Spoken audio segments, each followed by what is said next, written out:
खबर पता चली क्या संजय राऊतांनी शिंदेंना डिवचलं तर कवितेच्या माध्यमातून नरेश म्हस्केंचा राऊतांवर जोरदार हल्ला बोल। रायगडावरच्या कार्यक्रमात ऐनवेळी देवेंद्र फडणवीसांकडून एकनाथ शिंदेंना भाषणाची संधी तर अजित पवारांचं भाषण झालंच नाही। राजकीय वर्तुळात चर्चांना उधाण। एकनाथ शिंदे आणि आपले चांगले संबंध आहेत। शिंदे अमित शहांकडे आपली तक्रार करणार नाहीत, अजित पवारांचं वक्तव्य। महापुरुषांच्या अवमानाविरोधात कायदा करा, राजभवनात शिवरायांचं स्मारक उभारा, उदयनराजेंच्या अमित शहांसमोर 5 मागण्या।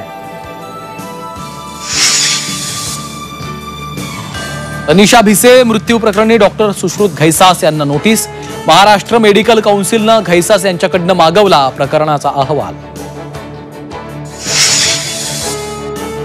धाराशिवमध्ये शिक्षण हक्क कायद्याची पायमल्ली, गरीब विद्यार्थ्यांकडनं क्लासच्या नावे शुल्क वसुली, चौकशी समितीचा अहवाल धुळखात। येवला अमरावती जळगावात अवकाळी पावसाची हजेरी, पावसामुळे शेती पिकांना मोठा फटका, पावसामुळे रावेर तालुक्यात वीज पुरवठा खंडित।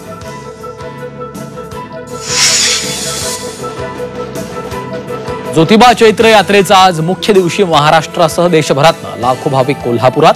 ज्योतिबाच्या नावानं चांगभलच्या घोषणांनी परिसर दुमदुमला।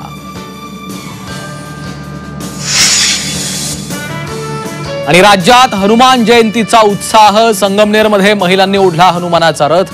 ब्रिटिशकालीन परंपरेचं आजही पालन।